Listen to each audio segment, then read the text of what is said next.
मकड़ी और छिपकली मारने का हुक्म। ओवैस मुख्तार अमेरिका से पूछते हैं, यहाँ घरों में मकड़ियां बहुत होती हैं जो जगह जगह जाले बना लेती हैं, क्या घर को साफ रखने के लिए मकड़ियों को मारा जा सकता है?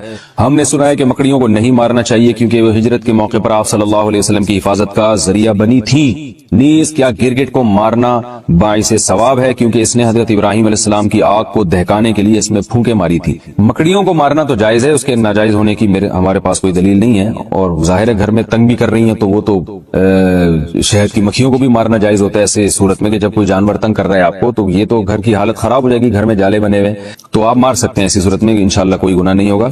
रहा ये मसला कि गिरगिट को मारना, तो सही मुस्लिम की हदीस है कि आप सल्लल्लाहु अलैहि वसल्लम ने फरमाया कि छिपकली के बारे में कि जब आग जलाई जा रही थी इब्राहिम अलैहिस्सलाम की, तो छिपकली उसमें फूंक मार रही थी और उस आग को भड़काने की कोशिश कर रही थी।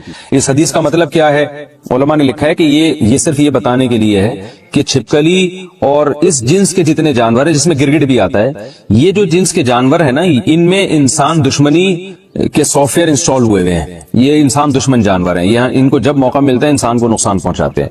तो इसलिए आप सल्लल्लाहु अलैहि वसल्लम ने छिपकली को मारने की तरगीब दी और गिरगिट का भी वही हुक्म है जो छिपकली का है। और आप सल्लल्लाहु अलैहि वसल्लम ने फरमाया कि जिसने एक बार में मारा उसको 100 नेकियां मिलेंगी और जितने बार कम होते जाएंगे नेकी कम होती चली जाएगी।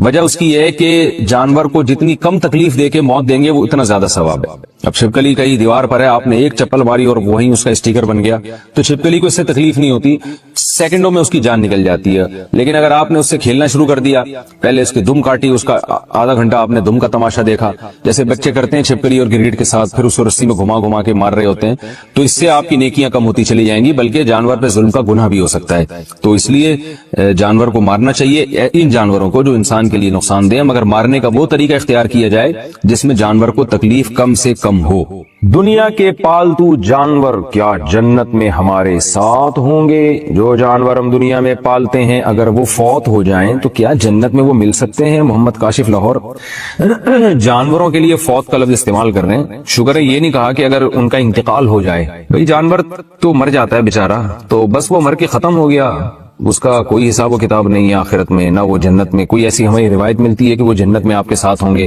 तो ऐसी कोई रिवायत नहीं है। अलबत्ता सही है मुस्लिम की एक हदीस है कि जानवरों से इतना हिसाब होगा कि किसी जानवर ने बेसींग वाले यानी सींग वाले बकरे ने, जानवर ने बगैर सींग वाले को मारा होगा तो अल्लाह ताला उन दोनों को जिंदा करके इंतकाम लेंगे। एक रिवायत है।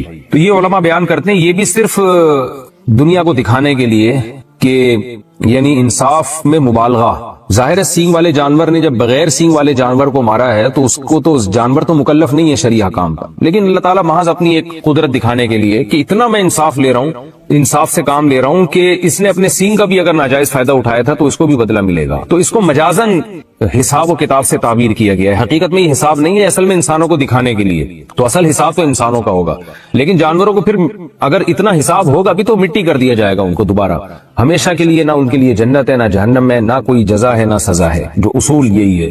तो ये सारे इंसानों के लिए है, लिहाजा जानवर मर गया तो खत्म, क्योंकि जानवर तो अल्लाह ने इंसान के लिए पैदा किया है, इंसान की खिदमत के लिए। तो आपने पाल लिया तो बस ठीक है, आपको उससे फायदा हो गया, तो थोड़ा सा मानूस हो गए, टाइम गुजर गया आपका। वैसे मैं जनरल नॉलेज के लिए एक बात आपसे कहता हूँ। अच्छा पहले मैं अपनी बात कंप्लीट कर लूं।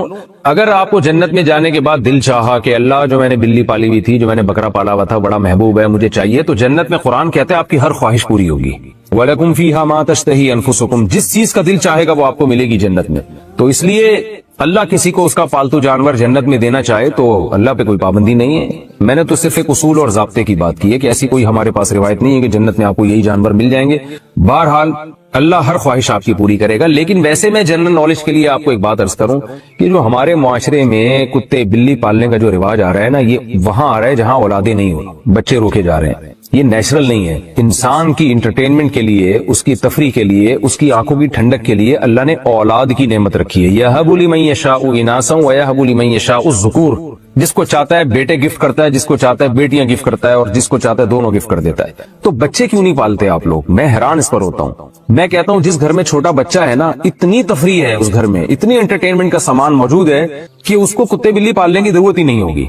और मैं थोड़ा सा खुली डुली जबान भी इस्तेमाल करता हूँ, यानी आपके यहाँ जो है ना, हर 1-2 साल के बाद कोई लेटेस्ट वर्जन होना चाहिए बच्चों का, वो नया पीस आना चाहिए मार्केट में। वो छोटा बच्चे की तफरी अलग ही होती है। जो बड़े हो जाते हैं ना, وہ الگ ٹائپ کی یعنی آنکھوں کی ٹھنڈک بنتے ہیں. چھوٹا بچہ جو انٹرٹینمنٹ دیتا ہے نا وہ بڑا نہیں دے سکتا. اس کا مسکرانا، اس کی حرکتیں، اس کا اچھلنا کودنا، یقین نہ آئے آپ انٹرنیٹ پہ سرچ کریں بچوں کی حرکتیں، بچوں کی کہکہے، بچوں کی مسکراہٹ، آپ کا دل باغ باغ ہو جائے گا. جبکہ وہ بچے اجنبی بچے ہوں گے جو انٹرنیٹ پہ یوٹیوب پہ آپ کو نظر آ رہے ہیں. آپ سوچیں جب آپ کے اپنے ہوں گے تو کتنا اچھا لگے گا. تو ہو کیا رہا ہے کہ بچے پیدا نہیں ہوتے ہیں تو ایک آدھ ہوتا ہے، وہ بڑا ہو جاتا ہے، پھر گھر میں سب بور ہو رہے ہیں. تو بچے کی گھر میں موجودگی یہ بہت ضروری ہے، پیرنٹس کے لیے بہت ضروری ہے. یہ والدین کے لیے، ماں کے لیے، باپ کے لیے، دونوں کی صحت کے لیے بچے کا ہونا ضروری ہے. لوگ اکثر کہتے ہیں والدین بچوں کو پالتے ہیں. میں کہتا ہوں بچے جتنا والدین کو پالتے ہیں نا، والدین اتنا بچوں کو نہیں پالتے.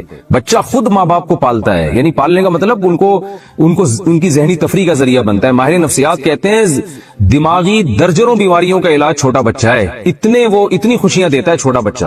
اور ہمارے ہاں آپ دیکھو کہ ایک غیر مسلموں سے آئی ایک چیز جو نیچر سے ہٹ کر زندگی گزار رہے ہیں، وہ ہمیں بھی نیچر سے ہٹا رہے ہیں. تو گھروں میں رونقیں ختم ہو گئی، ہزار گز کے بنگلے ہیں، اور دیواروں کو دیکھ دیکھ کے جناب وہ میاں بیوی جو ہے نا دیوانے دیکھ دیکھ کے خوش ہو رہے ہوتے ہیں. میں کہتا ہوں وہ چھوٹا گھر جو بچوں سے بھرا ہوا ہو اس میں زیادہ خوشیاں ہیں ان ہزار گز کے بنگلوں سے جس میں 2-3 افراد رہتے ہوں. میرے تو ٹریولنگ بہت ہوتی ہے، میں ہر گھر میں جاتا ہوں، یعنی ہر طرح کے لوگوں میں ملتا ہوں، ہر طرح کے گھروں میں جانا ہوتا ہے. میں دیکھتا ہوں کہ جو غریب لوگ ہیں جن کی اولادیں ہیں اور وہ زیادہ خوش ہوتے ہیں ذہنی طور پر. اللہ یہ کہ خدا نخواستہ اولادوں میں کوئی قاتلانہ لڑائیاں ہو رہی ہوں وہ تو ایک الگ بات ہے، لیکن نارمل جو حالات ہیں اس کے حساب سے بات کر رہا ہوں، وہ زیادہ خوش ہوتے ہیں. اور میں ایسے گھروں میں بھی گیا ہوں ہزار گز کے لگژری، اور وہاں جا کے دیواریں کاٹنا شروع کرتی ہیں، کھاتی ہیں دیواریں کہ کیا ہے یہ، کس کے لیے بنایا آپ نے؟ آپ کے تو اولاد ہی نہیں ہے. ایک آدھ بچہ ہے، اس کو اولاد تو نہیں کہتے. تو کیا ہو گیا؟ عقل کو ماتم کرنے کا دل کرتا ہے. جو خوشیوں کی زندگی تھی وہ گورے نے آپ سے چھین لی ہے، وہ مصنوعی خوشیاں آپ کو دے رہا ہے. دیکھو نیچر کا کوئی متبادل نہیں ہوتا.